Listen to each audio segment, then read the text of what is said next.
Romanos 13:12 en adelante dice así la palabra del Señor.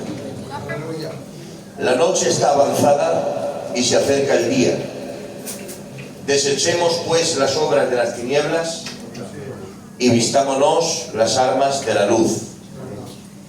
Andemos como de día, honestamente, no en glotonerías y borracheras, no en lujurias y lascivias, no en contiendas y envidia, sino vestidos del Señor Jesucristo. Amén. Y aquí en esta última frase está el mensaje de hoy. Vestidos del Señor Jesucristo. Amén. Y empezaré diciendo lo siguiente: que solo hay un vestido que Dios reconoce. Amén. Y solo hay un vestido que sirve para estar delante de la presencia de Dios. Y no es otro que estar vestido del Señor Jesucristo. Amén. La única imagen que vale delante de la presencia del Padre es la de su Hijo Jesucristo. Amén. Muy bien. Fuera de Él, todas las imágenes son sucias, insuficientes, Claro que sí. Amén. pecadoras Qué bueno. y no aptas para estar delante de Él. Por eso la Biblia nos enseña la única manera de estar bien con Dios, y es ir vestido del Señor Jesucristo. Amén. Bien, pues dicho esto, ahora vamos a entrar en la palabra preguntándole a la Biblia de qué habla cuando habla de vestiduras. Y por vestiduras en la Biblia que han representado algo y que han enseñado algo, que han tenido una enseñanza consigo. Y para hablar de vestiduras en la Biblia y en ellas tomar el camino hasta llegar a Jesús, tenemos que remontarnos hasta Génesis. Y si vamos a Génesis encontramos las dos primeras vestiduras, las que hizo el hombre y las que hizo Dios. Yendo al principio, encontramos que cuando el hombre peca queda en vergüenza delante de Dios. ¿Y cuál es la primera reacción que el hombre tiene? La primera, esconderse. Y la segunda, vestirse. Son las dos medidas que el hombre toma buscando cubrir su vergüenza delante de Dios. Primero se esconde y cuando sale del escondite se viste. La vestidura era para Dios. No había otra persona en el mundo de la que tener vergüenza. El hombre se vistió porque le daba vergüenza estar delante de Dios. Oí tu voz en el huerto, tuve miedo, me escondí. Pero ahora vamos a centrarnos un momentito en esta primera vestimenta, que es la vestimenta suspendida por Dios. ¿Dónde está la clave? ¿Por qué fue suspendida por Dios? Porque dice: Adán y Eva se hicieron delantales. Fueron las manos de Adán y Eva las que tejieron ese vestido. Por eso Dios nunca iba a aceptarlo. Muy bien. Porque como en su día dijo alguien, las manos que tejían ese vestido eran las mismas que habían tomado del fruto de donde Dios dijo no tomes. Qué bien. De modo que tan sucias eran esas manos tejiendo un vestido como tomando del fruto. El pecado no lo iban a cubrir manos sucias. Muy bien. Muy bien.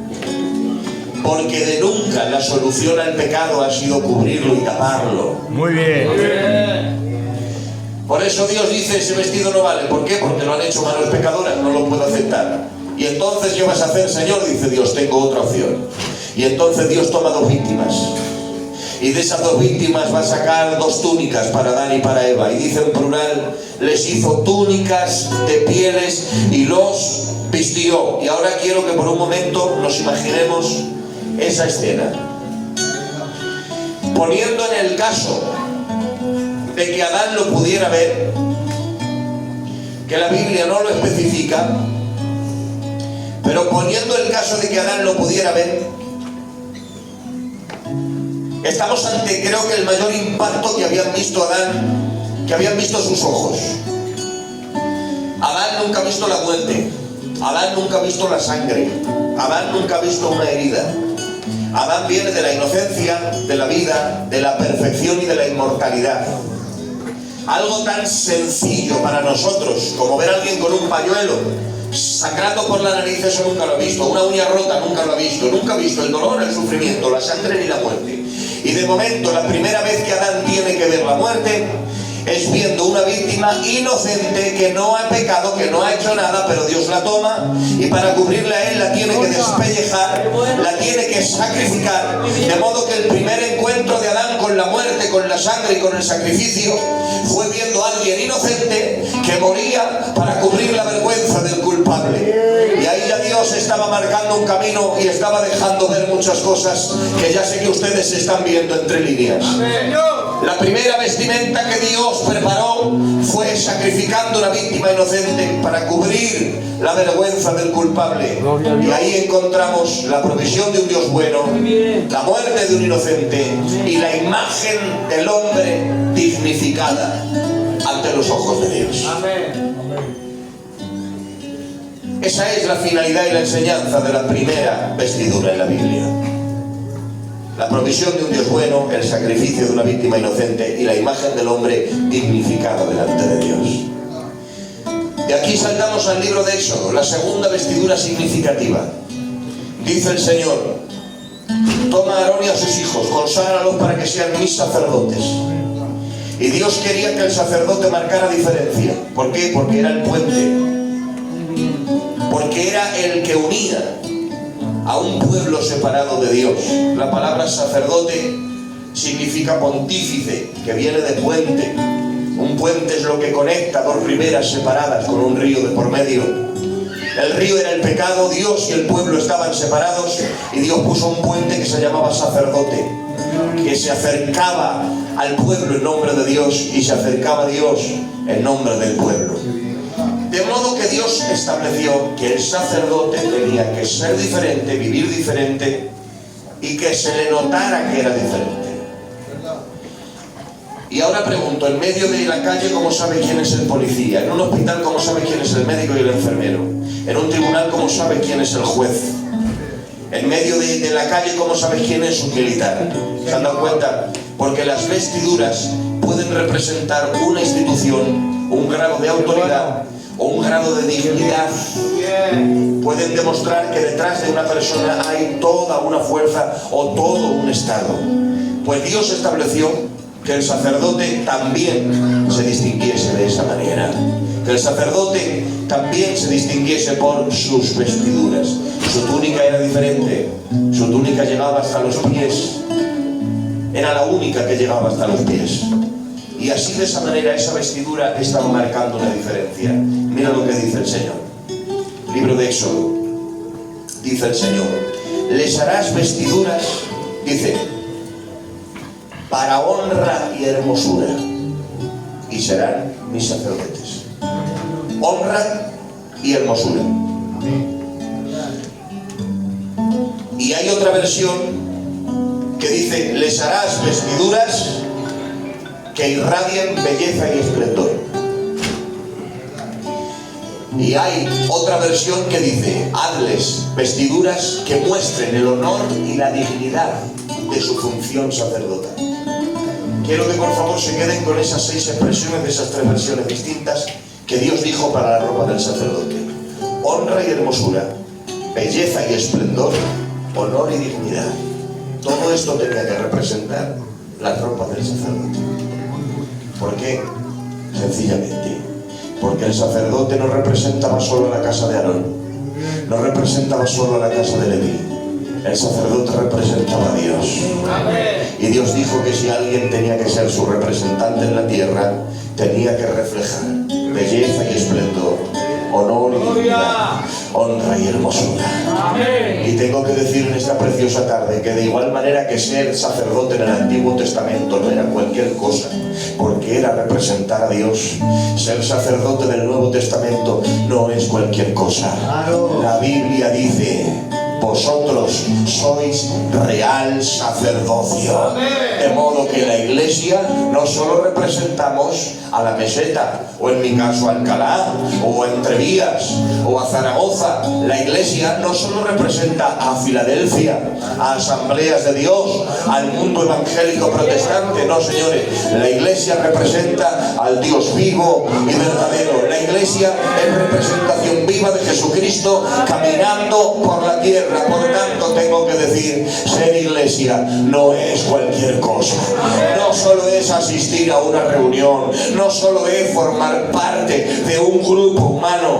Ser iglesia no es cualquier cosa, señores. Bautizarse no es simplemente pasar un día de río, vestirse de blanco y darse un chapuzón. Se bautizan los primos, nos bautizamos todos, me bautizo yo también. Se bautizan las primas, las amigas, pues nos bautizamos todas de carrerilla. Es mucho más que eso. Bautizarse no es aquello grupal que toca hacerlo como cuando se piden, que se piden uno detrás de otro de carrerilla y detrás de uno se van animando y van pidiéndose todos. No es se bautiza uno, nos vamos bautizando porque ahora se lleva la corriente de los amigos, de las amigas, de los primos y de las primas. No es para poder casar por el culto. Es que los niños hay que casarlos y hay que bautizarlos porque si no hay una norma que dice que no les podemos casar por el culto si no están bautizados. Y hay casos en los que se ha llegado a bautizar para casar. Claro, como una burocracia para antes de poder casarlos por el culto cuando se hacían bodas. Cuando se casaban por el culto. El asunto es que el bautismo es mucho más allá que el significado humano que mucha gente le da. Un día de río, un día de armonía, un día de buena sombra, mi día, ¿vale? Como que el protagonista es el que se bautiza. Mi día de protagonismo, de mi fotito, de mis cosas. Creo que va mucho más allá. Es representar una muerte a la vieja vida y resucitar a una nueva vida con Cristo. ¿A dónde quiero llegar? Que es una ordenanza de la iglesia. Es una ordenanza representativa que estableció Jesús.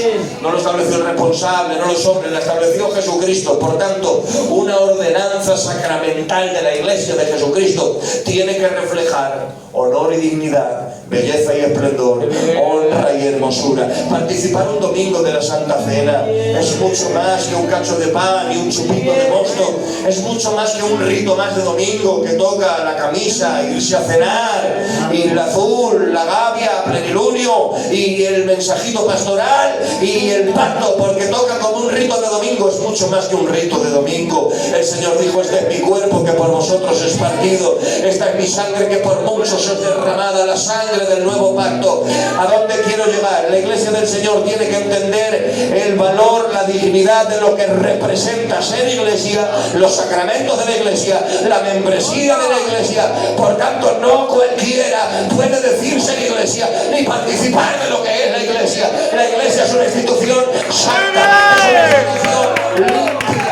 Y al igual que el sacerdote del antiguo pacto representaba a Dios, la iglesia de Jesucristo representa a Dios en la tierra. Y voy a decir algo y a ver cuántos lo creen. Dios merece ser representado, no de cualquier manera. Él se merece ser representado con honra y hermosura, con belleza y esplendor, con honor y dignidad. Y la conducta de los santos, la conducta de los cristianos tiene que ser como esa ropa del sacerdote, que marque diferencia.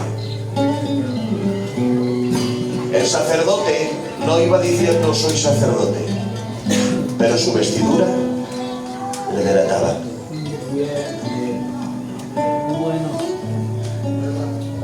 Nuestra conducta tiene que delatar lo que somos.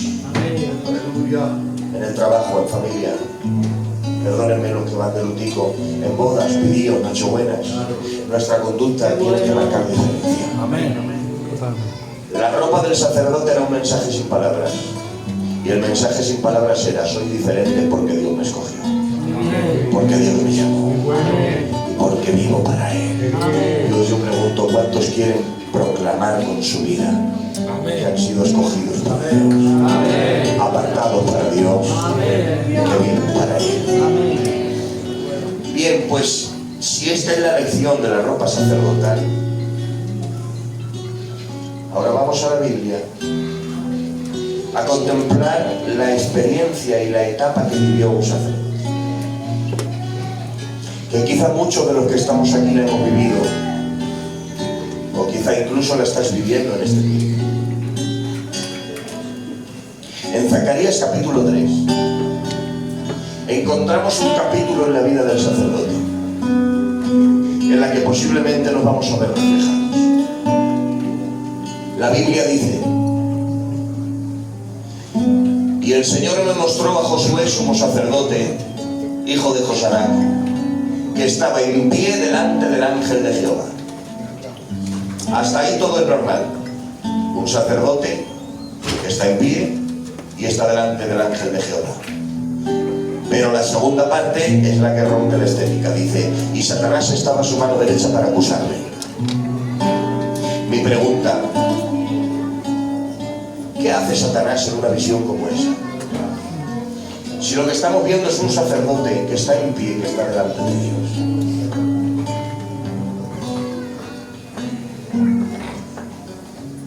¿Qué hace Satanás? Y además, con la boca lache de estar formulando acusaciones, hablando en voz alta, es que mira, que maca, que vaya, señalando y acusando al sacerdote. Bien, pues la explicación de cómo encontró cábila Satanás a estar allí a su derecha y de estar hablando y acusándole, lo dice el propio pasaje. Dice: y el sacerdote estaba vestido de ropas viles delante de Jehová. Oh. Qué bueno. Claro, ahí ha encontrado Satanás por dónde acercarse y por dónde estar hablando. Porque hemos dicho que el sacerdote tenía que reflejar el qué: honra y hermosura, belleza y esplendor, honor y dignidad. Y el que tiene que representar a Dios en su vestidura está vestido de ropas viles. ¿Qué le ha pasado al sacerdote? ¿Qué le ha pasado a Josué para estar en esa condición? Pues la Biblia enseña, muy rápido, en unos minutos se lo comparto. Allá por 6 siglos antes de Cristo, están volviendo del cautiverio, están repoblando Jerusalén. Y cuando vuelven y repoblan Jerusalén, lo primero que hacen es restaurar la casa de Dios. El pueblo ha vuelto a su tierra y además de volver a su tierra, quieren volver a levantar el templo de Dios para volver a sacrificar, volver a servir y volver a adorar.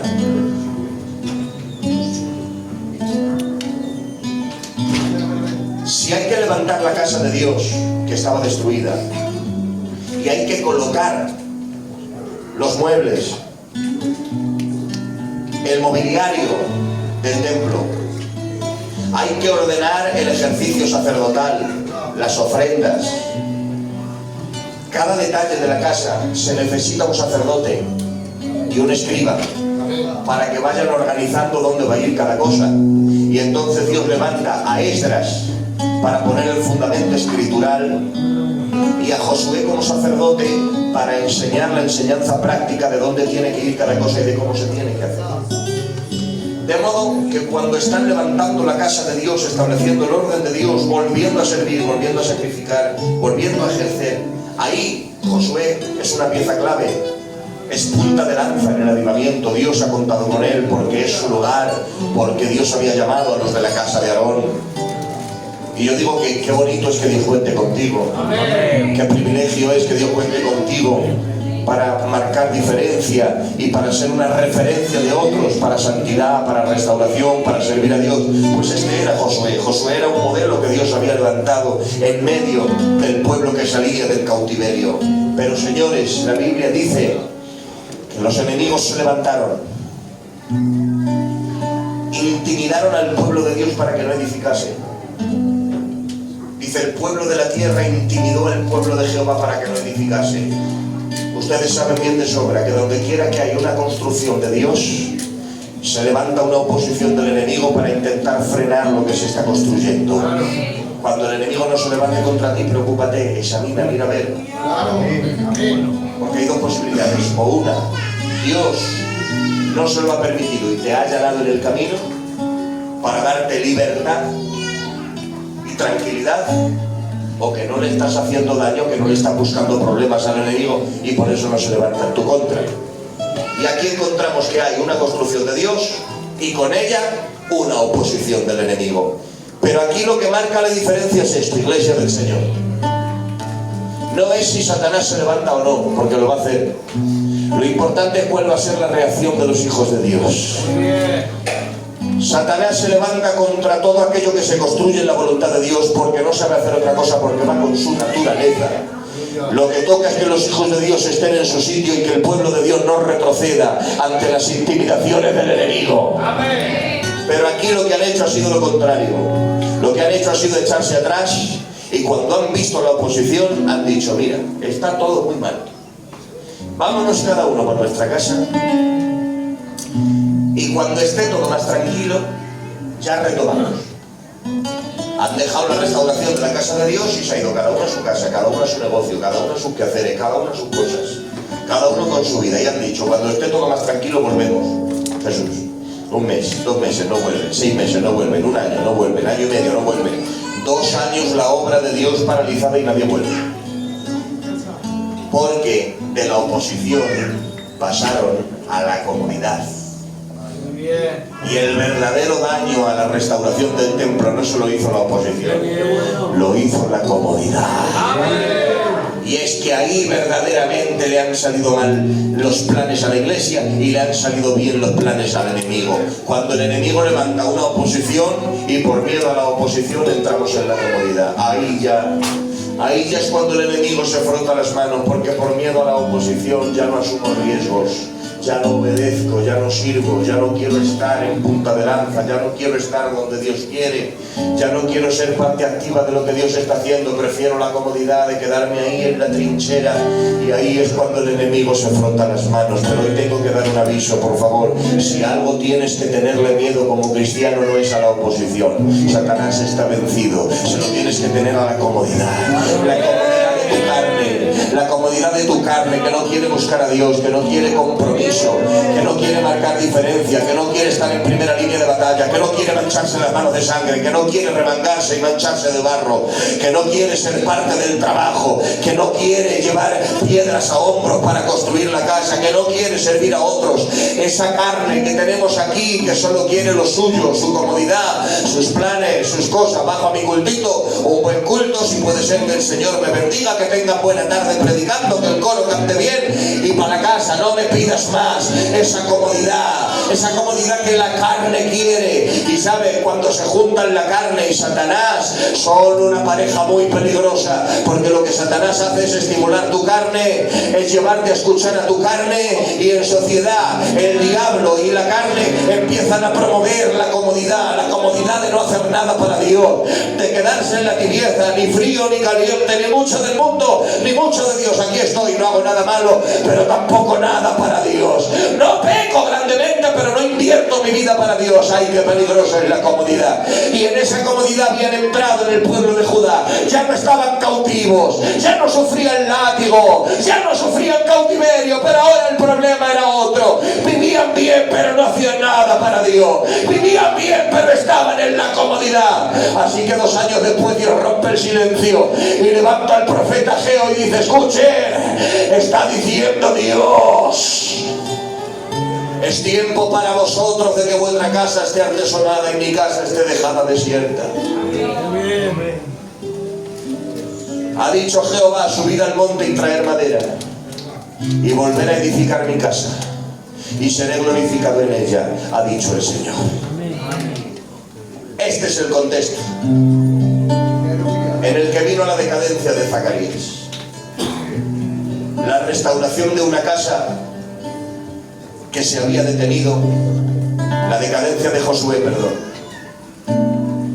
Y al detenerse la restauración, lo que ha hecho Josué es que ha empezado a exigirse cada vez menos.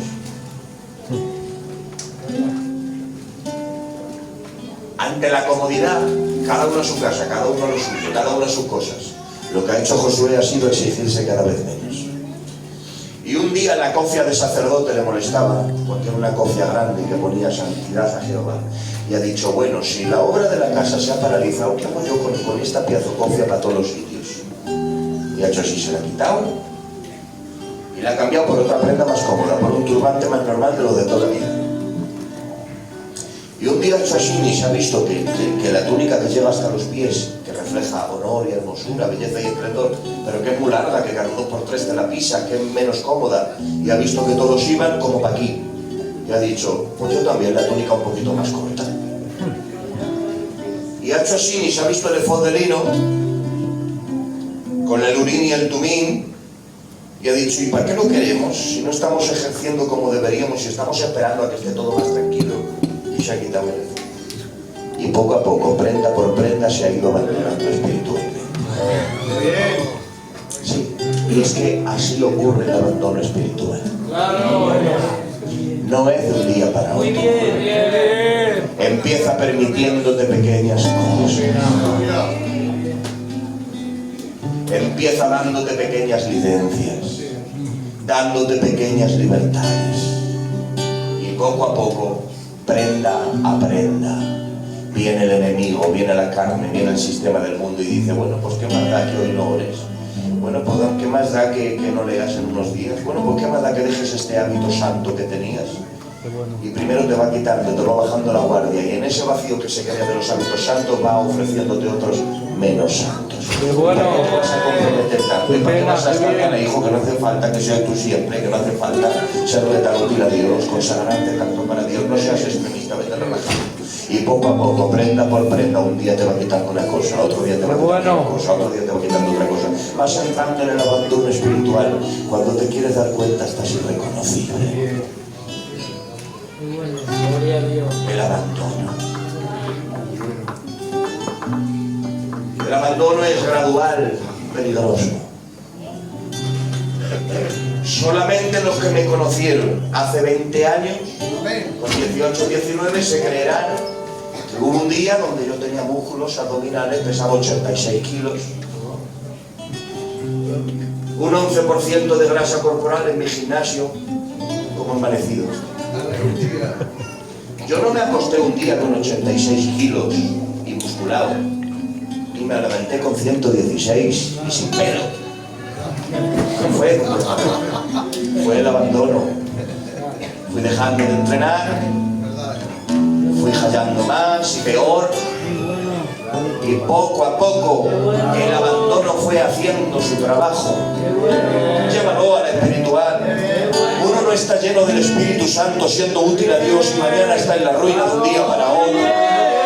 Los hombres vemos como que es de un día para otro, pero por dentro hay un descenso progresivo que no hemos visto. Es que poco a poco he ido bajando la guardia, es que poco a poco me he ido permitiendo cosas, es que poco a poco me he ido dando licencia, poco a poco me he ido abandonando, y cuando te quieres dar cuenta estás irreconocible, no sientes ni padeces, no te quebrantas en los cultos, no te llega la palabra, no te quebranta una alabanza, no te ilusionan las cosas de Dios, te has vuelto un catador, te has vuelto indiferente. Vienes, escuchas y te vas. Cuando te quieres dar cuenta, ya no tienes intimidad con Dios, ya no escuchas la voz de Dios como antes, ya no estás sensibilizado como antes, no te duele la obra como antes. Poco a poco te has ido quedando irreconocible.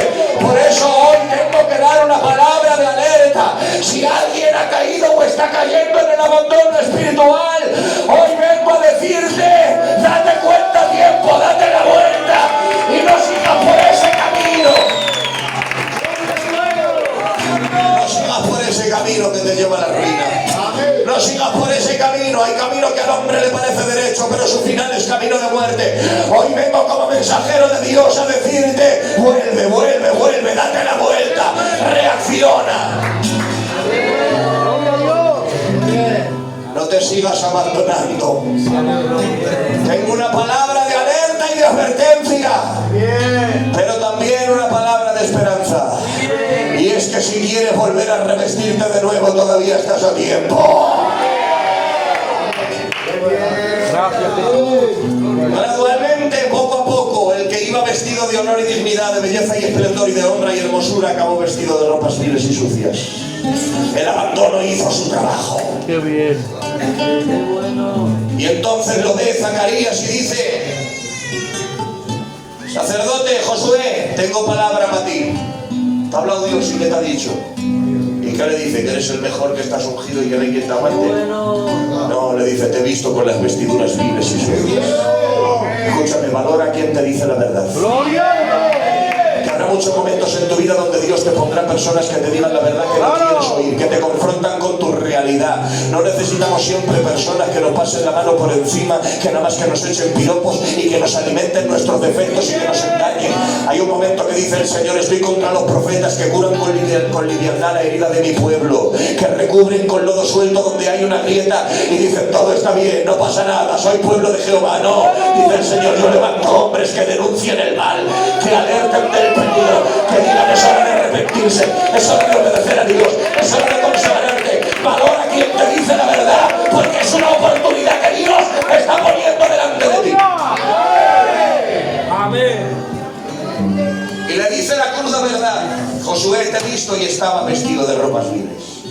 Me imagino a Josué admitiendo esa realidad, bajando la cabeza, tragando saliva con tristeza, diciendo, pues sí, que me abandonan, estoy sucio. Qué dolor se siente en ese momento que el Espíritu Santo te abre los ojos y te das cuenta de cómo estás. Qué bueno. De momento parece ser que el vaivén de la religión no te ha dejado dar cuenta, pero hay un momento que el Espíritu Santo enciende la luz Gloria a Dios. y empiezas a ver tu condición y dices, ¿qué me ha pasado, Señor? ¿Qué me ha pasado? Dios mío. Menos mal. Menos mal. Y ahí está Josué en ese momento donde siente la punzada en el corazón de que se ha abandonado y está sucio. Pero sigue hablándole el profeta y le dice, ahí la visión no termina. Hay un capítulo más, Josué. Josué levanta la cabeza. ¿Y qué ha pasado? Dice, pues que ha hablado el ángel de Jehová. ¿Y qué ha dicho el ángel de Jehová? Y me imagino ahí a Josué preparándose para el palo definitivo. El ángel de Jehová ha dicho que no vales, que no sirve, que estás demasiado sucio y que hay que cambiarte por otro. Pero cuando espera eso, Josué, cuando espera el palo definitivo, Gloria a Dios. entonces viene la respuesta de gracia. Y le dice, te dice el Señor, mira que he quitado de ti tu pecado. Te quito las ropas viles. Y se lo digo y hagan lo que quieran. Dice, y te hago vestir de ropas de gala. Ropas de gala. Al que se había puesto perdido, al que se había abandonado, al que se había puesto sucio de arriba abajo, le dice Dios, pues escucha, te quito las ropas viles y te hago vestir de ropas de gala, porque con Dios Menos mal. nunca es tarde para cambiarse las ropas. Gracias, Jesús. Para quitarse las ropas sucias y volver a vestirse con ropas limpias. Si hoy ha venido alguien aquí sucio, hoy vengo a decirte, no esperes a mañana que puede ser tarde. Hoy es el día, desecha de ti la suciedad, abraza la limpieza de Dios y dile, Señor, quiero volver a vestirme limpiamente delante de tu presencia. Sí, viene la profecía de Dios y no le señala para condenarle, le confronta, pero para restaurarle. Porque esa es la diferencia. Satanás te acusa para que te hundas, para que te acomplejes, para que veas que no hay solución. Pero el Espíritu Santo te confronta, el Espíritu Santo te hace sentir la punzada en el corazón, el Espíritu Santo te redarguye y te convence de tu situación, pero para luego hacerte mirar a la cruz y decirte, hay esperanza para ti, hay cambio para ti, hay una nueva página para escribir en tu vida. Así trabaja el Espíritu Santo.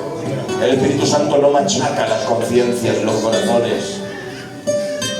El Espíritu Santo te hiere, haciéndote sentir el dolor de tu condición, pero para después encender la luz de la esperanza, un amanecer de gloria y decirte, la sangre de Jesucristo todavía puede limpiarte.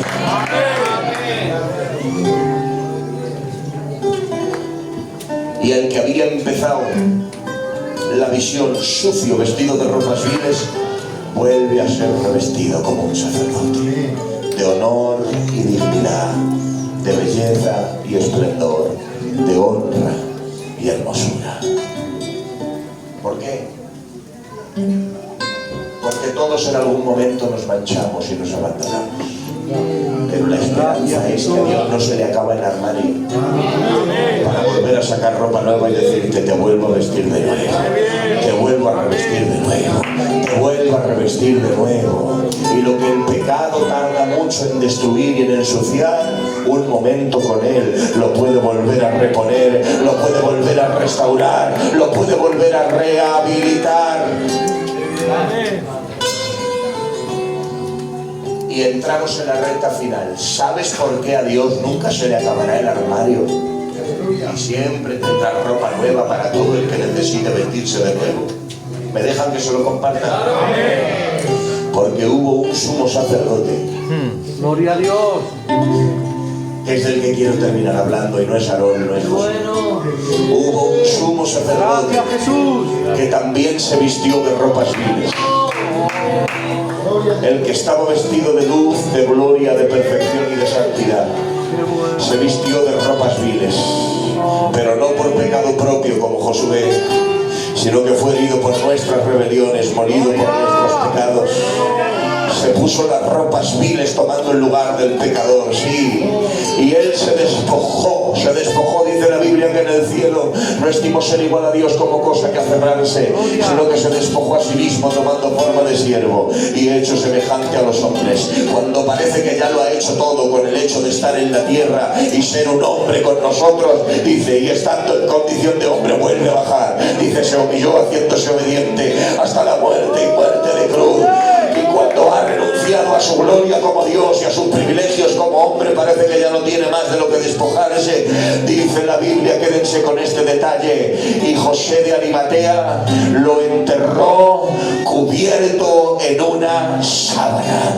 ¿Y por qué, señores, en una sábana? Porque tiene que ir cubierto en una sábana, sí, porque hasta el honor de morir con su ropa se lo quisieron quitar. Y dice la Biblia que en el último momento se cumplió la profecía. Y dice la Biblia que viendo que la túnica no se rompía, dijeron, vamos a echar suerte sobre ella, y la empezaron a sortear y se la quitaron, de modo que déjenme que lo ponga así de crudo y así de doloroso. Jesús quedó en la cruz con la mínima cobertura de las vestiduras interiores en la cruz del Calvario.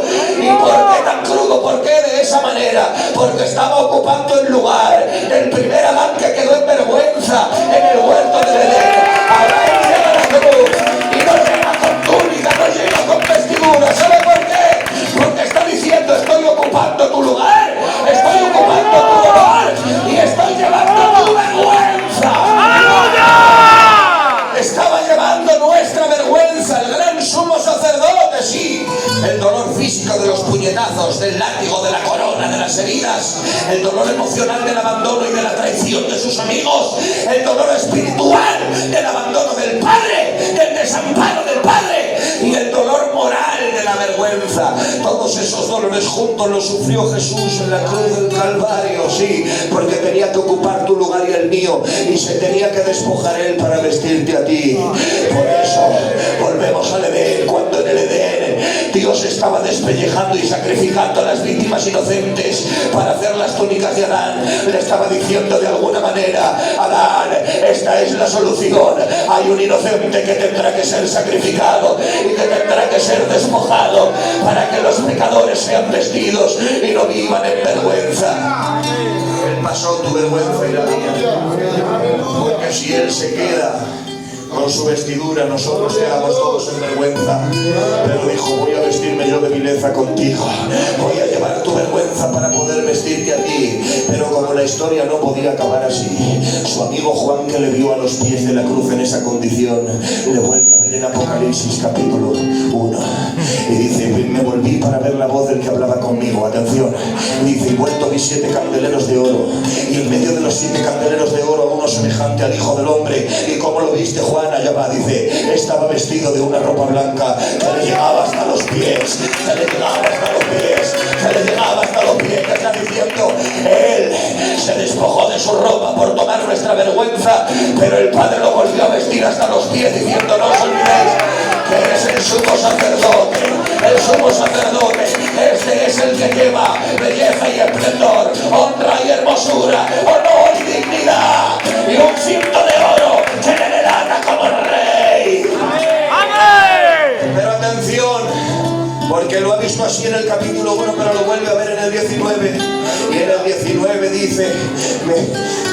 cielo abierto. Palabra que no me acostumbro a citar este pasaje sin que me estremezca por dentro.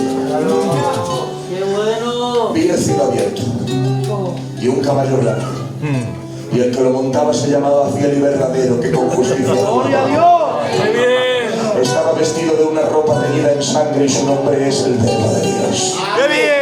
Ay, Padre, si las vestiduras estaban blancas y limpias en el 1, ¿por qué en el 19 están teñidas en sangre? Porque en la tierra, en la cruz, fue su propia sangre de sacrificio y de cordero la que manchó sus vestiduras.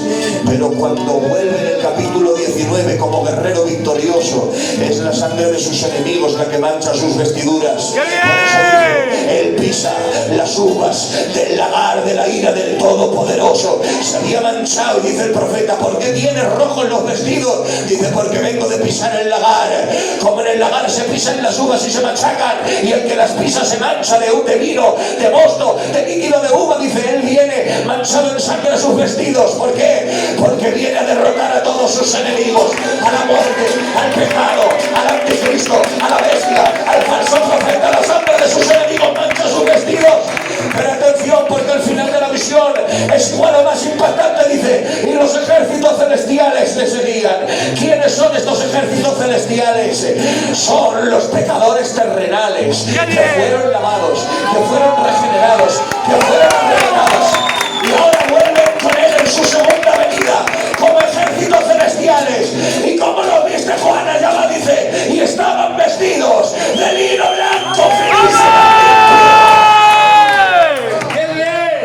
Esta historia comienza en el Edén con la desnudez del pecado y con la vergüenza, pero termina volviendo con él, vestidos con sus vestiduras. El Señor dice, no les voy a dejar así. Yo voy de blanco y ellos van de blanco. Yo voy limpio y ellos van limpio. Yo voy de lino y ellos van de lino. Por eso el último cántico de gozo del ángel dice, gozaos y alegraos y démosle gloria. ¿Por qué? Porque han venido las bodas del Cordero y su esposa se ha preparado, atención, y dice, y a ella se le ha concedido que se vista, que se vista, que se vista de lino fino. Que se vista.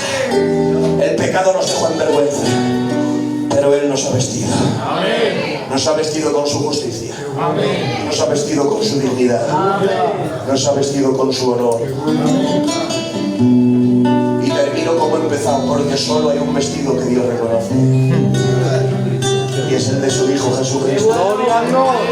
Para estar delante de Dios solo hay un vestido que sirve, y no es las obras humanas, ¡Gloria a Dios!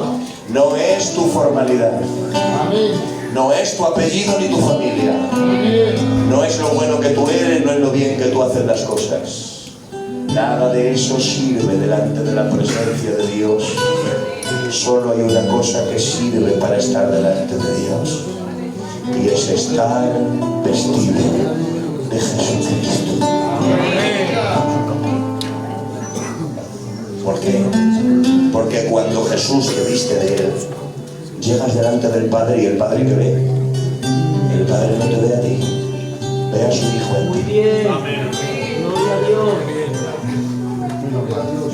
¿Sabes por qué castigó a su Hijo en la cruz, aunque era inocente? Porque estaba vestido de ti y de mí. Y viéndonos a nosotros en Él, le castigó por el pecado. ¿Y sabes por qué bendice a pecadores ahora en el trono de la gracia?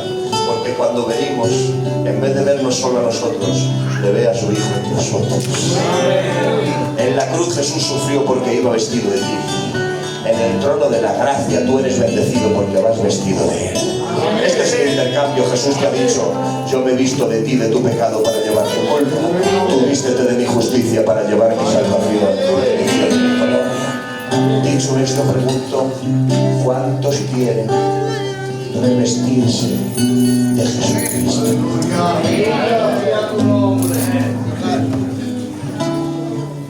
Solo unos instantes. Quiero pedir que todo el que pueda se ponga en pie, por favor.